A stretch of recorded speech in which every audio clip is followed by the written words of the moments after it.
এই কথা বলছে একমাত্র বৈষম্যহীন রাষ্ট্র গঠন করবে, কোনো বৈষম্য করা যাবে না।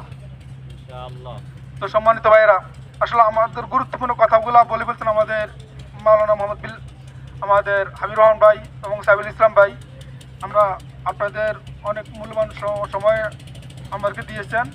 আমাদের যে বার্তা নিয়ে আপনাদের কাছে এসেছি সেটা হলো, আমরা চাই এই সমাজ পরিবর্তন হোক, পরিবর্তনে ইসলাম অর্থ কি শান্তি প্রতিষ্ঠিত হোক, এই জন্য আমরা কাজ করে যাচ্ছি।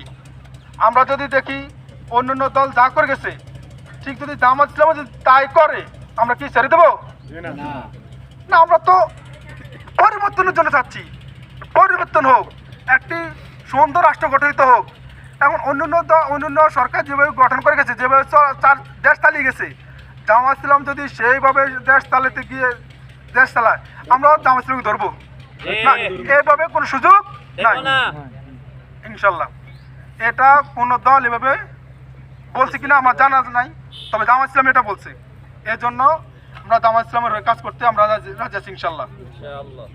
তো আমরা এখন থেকে প্রত্যেক বাড়ি প্রত্যেক ঘরে প্রত্যেক ভোটারদেরকে আমরা বলে দেবো ইনশাল্লাহ যে আপনারা ন্যায় নৈতিকতা ইনসাফ ভিত্তিক সমাজ গড়ার লক্ষ্যে বাংলাদেশ জামাত ইসলামীকে ভোট দেবেন এবং বৈষম্যহীন রাষ্ট্র গড়ার জন্য বাংলাদেশ জামাত ইসলামীকে ভোট দেবেন। এই কথা বলে আমার কথা এখানে শেষ করছি। আসসালামু আলাইকুম ওয়া রাহমাতুল্লাহি ওয়া বারাকাতুহু।